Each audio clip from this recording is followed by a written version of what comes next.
So anyway, and I posted about that, and if you follow the page, you saw that. But I was, I was so mad because I still question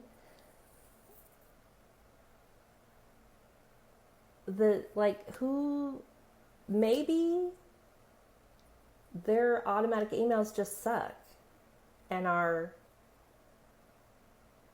wrong. They're not saying the right thing as far as what the status and the process is. That could be.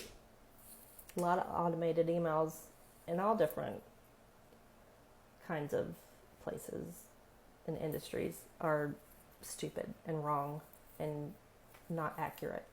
I work in the insurance industry, so there's a whole bunch of those kind of things. I still feel like somebody put it through that I should receive all the disclosable information, and then it didn't get it. I don't know. I'm not going to know. But anyway, after that same day, Walter, stop it.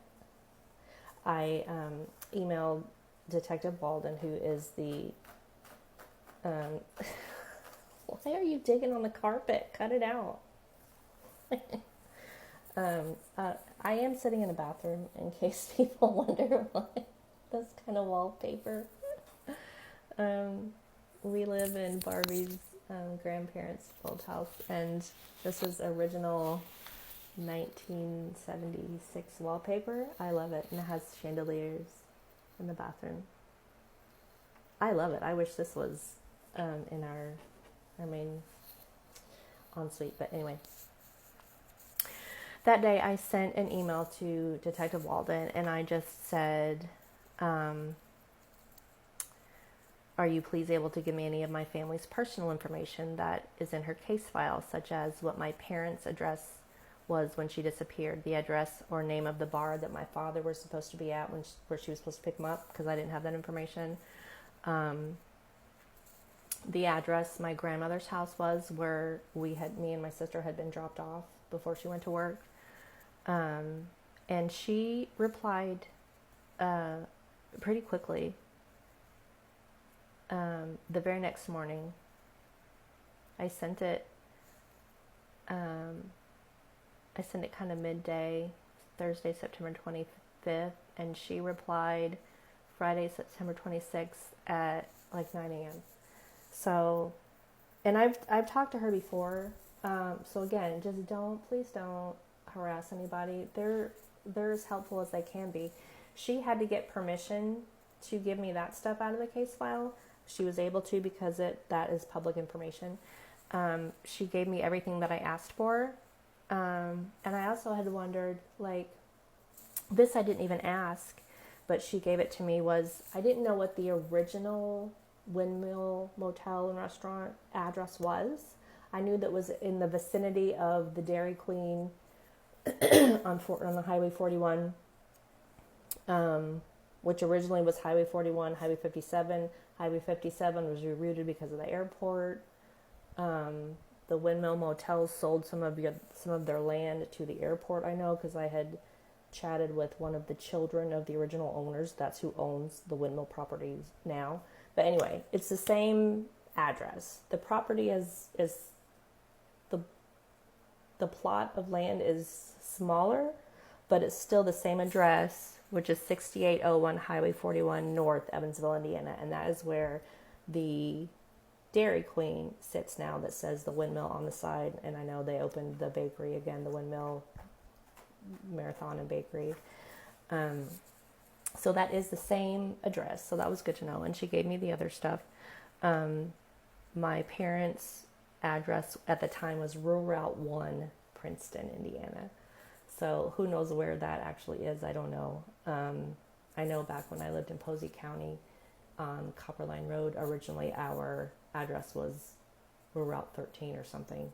And then when I was in middle school, we got an actual house number, street address. So that's still helpful. I didn't know that.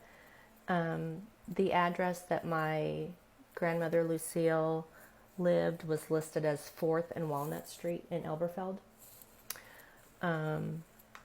The name of the tavern that my father was at that evening was Maple Heights Tavern, which she said it didn't list an address in the case file, but after some research, it may be 1201 Columbia Street, Evansville. But this is not confirmed, only a possibility from a historical Facebook posting talking of the location.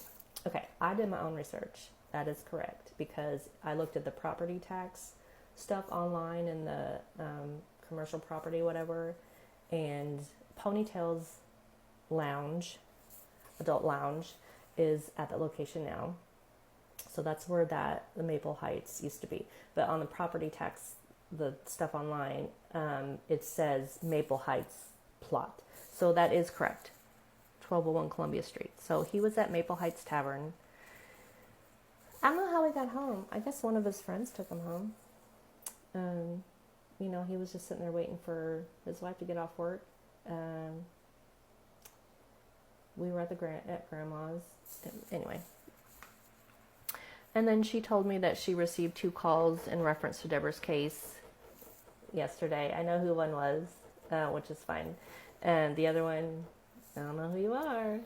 I appreciate it, but please don't do it again.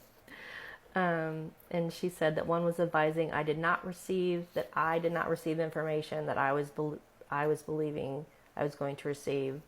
And she said, I don't know or have any information of what you were supposed to receive or what you asked for.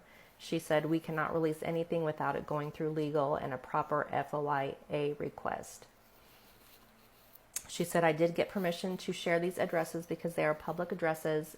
And like you said, they all are deceased. We do not allow anyone outside of law enforcement to receive the physical case file of an unsolved ongoing case. Due to your mother's case not being solved, it is still considered an ongoing case. She was very, we emailed back and forth several times this day. I asked her, of course I'm always so thankful when they reply to me, when they take the time to answer my questions, when they take the time to look in the case file. Not everybody is like that. She's been great. I'm very grateful. I told her that thank you, I appreciate your time and response, and I told her that I did submit a proper APRA request in July, and I attached it. Not that she can do anything with it, but, just so and I asked for any disclosable information from her case file, such as these addresses that she gave me. And I said I was not aware anyone called you. That was not my doing, as I know these requests go through a completely different channel.